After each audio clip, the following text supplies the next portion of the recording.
But first things first, you gotta warm up. You gotta warm up. If you're not warming up properly, I'm telling you what, right now, leg day is the most important day to make sure you're warmed up properly. So we're gonna jump into that. Quick 5-10 minute warm up and then we'll get into it. Whole purpose of a dynamic warm up is to get going, not using any static movements. So everything we're doing, we're opening up the hips, we're getting the body warm, raising the core temperature, and then using these big muscles, the big leg muscles, get them going, get them ready for movement.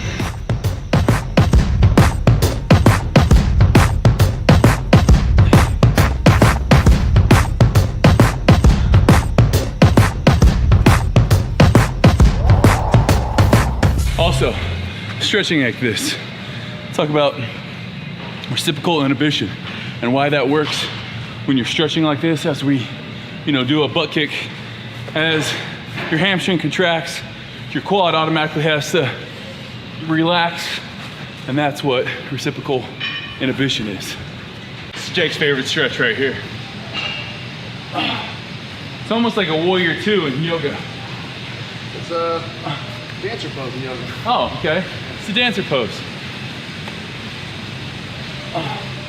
Welcome to the video. This one's gonna be a little bit different. It's a leg day. We're really training some explosive movements, active warm up here, and then also just kind of doing some prehab work here, warming up our core, getting the hip flexors warm. This is an exercise that I have not done a whole lot of, but we did 2 rounds of it. And then we have the toe touch, keeping your legs straight, then bending down, keeping your knees wide, bringing your arms up overhead. And this is really just to see where you have some postural imbalances, where you're tight. For me, my shoulders are a little bit tight, my traps are a little bit tight. So I know, hey, spend some extra time foam rolling there. Next up, we have our bulldog complex. So this is to get the hips warmed up. This is to get that mobility in the hips. So we do out to the side, then we do kickbacks, and then we actually just reverse it all. All of this stuff is in the Fitness Culture app. We do about 10 minutes of dynamic stretching before a power leg workout like we're gonna do today. So we have a Cossack squat here. Biggest thing is to stay low as you go from one side to the next, keeping that knee over the toe. All right, now we're moving into the actual workout part, starting off with snatch. And this is really just to get that CNS going. Also, snatch, technical lift.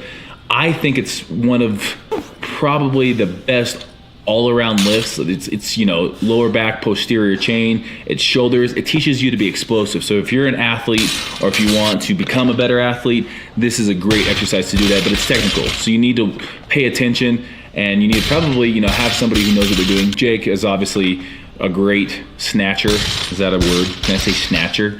Jake has great snatch technique. He was a CrossFitter, an Olympic lifter. I am USA weightlifting certified, and you can see that, getting triple extension, so getting extension in the ankles, knees, and hips. I don't do as well of that, and I start moving the bar up before I'm actually all the way extended. Jake does a great job of extending and then getting his head through. But this is a great way to warm up. Gets that CNS going before we jump into our banded speed squat. So this is a plyometric type exercise. This is a power movement. So we have a resistance with the bands and then the weight. And the idea is to really not only jump up, but then you have to decelerate and you have to catch yourself and stop yourself and then jump again. So this one is definitely one that, again, we're focusing on power. We're focusing on being explosive here. And we only do 3 reps. From there, we have box squats. Box squats are a great way if you're coming back to squatting after being injured. My lower back had been bothering me. So box squats, we stop just before we hit 90 degrees. We had a warm-up set. Well, this is actually our set of 12. We go 12, 10, 8, 6, 4 on these. And again, the biggest thing with this, go down to your butt, hits that pad, lets you know that you're there, and then you're right back out. So it gives you that sense of security. You're not going super deep in the hole. Biggest thing, you want to force those knees out while you're squatting. You don't want to let those knees start caving in, especially as it gets heavy. This is our heavy set here, going down, working, pushing through, and then we have a banded TKE. So this is actually a quad movement. That band is pulling my quad forward, and it's almost like a leg extension. We're going sets of 10 here on each side, in between. And this is just a good prehab one. Good to strengthen the muscles, ligaments around the knee, and we do them as a superset. From there, we're doing a single leg RDL. Now this one's a little bit more difficult. If you have a hard time doing these, you can do dumbbells in each hand. So holding a dumbbell in each hand and doing a single leg is going to be a little bit easier. And then if you can't do single leg, do double leg. We're supersetting that. We have 10 reps of the single leg with a lunge. We're doing 12 reps here total, or 6 on each leg. These ones are the big thing, is to keep that knee over the toe, push up, and again, 12 reps total. Nice thing is when you're in your own gym, you can drop the weights. No one's gonna yell at you. And then we have the GHD hamstring curl. So basically, this is the king of hamstring exercises in my opinion. You gotta go down, and then you see I don't break at my hips. I flex my quads, my glutes, and then I use my hamstrings to curl my body back up. We got 8 reps there. And then we got a reverse hyperextension here. This is a great one for traction on that lower back for me.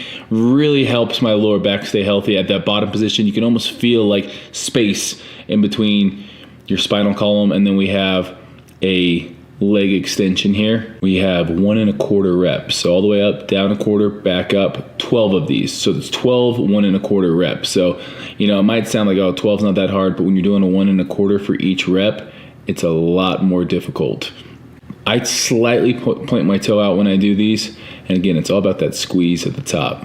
Supersetting the leg extensions with the leg curl, really concentrating on pushing my hips into that pad. And that is the reason why my arms are holding me up and I'm not just having my chest resting on this. By keeping my chest off the pad, my hips are actively pressing into the pad, making sure I'm using only my hamstrings and no momentum. And then the last thing with this is a standing calf raise. So it's a tricep, all the way up, squeeze, and then stretch at the bottom. That stretch is the most important part in my opinion on this, because it allows you to get that optimal contraction at the top. New fitness culture shoes are looking good. These are gonna be released in a few weeks, guys. If you're part of the fitness culture app, you're gonna get them a chance at them first. Today's a prime example. There's gonna be days in life you just don't feel like it. You come in, your mind's elsewhere. Your lifting partner can tell.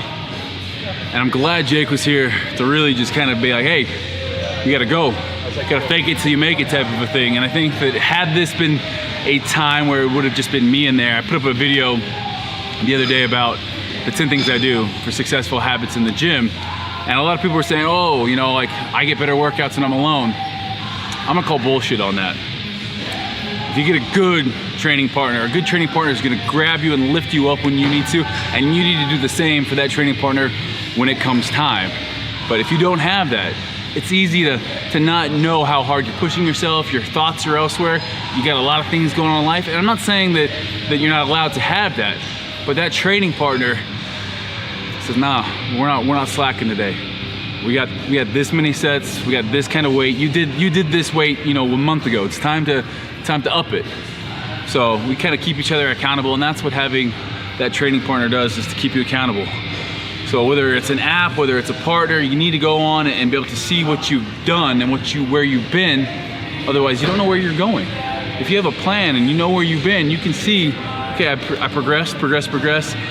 Things, you know, might have slowed down a little bit. Okay, let's look at changing something up. But prime example of in life, there can be times you just don't feel like it. You don't feel like, you know, being in a relationship. You don't feel like doing that job. You don't feel like whatever it is. There's things you got to go through. If you make a commitment, you need to look at the situation. And there's things I didn't do well. I didn't go to bed early last night. I stayed up too damn late. I woke up this morning, didn't get my nutrition on point. So it's all those little things over and over again. Those little things, they add up. Little things matter. Because if you don't do the little things right, you're not gonna come in and do the big things right. You feel it. There's this change. You're not doing everything you can to get better. And that's the biggest thing. Get better. Before you come in and work out, hone in on what it is gonna be that day. It was a leg day. If you guys wanna see more of this, check out Fitness Culture's website. Also, obviously, I got tons of videos on my channel. Make sure you guys like and subscribe if you haven't. I'm gonna go get a little shake.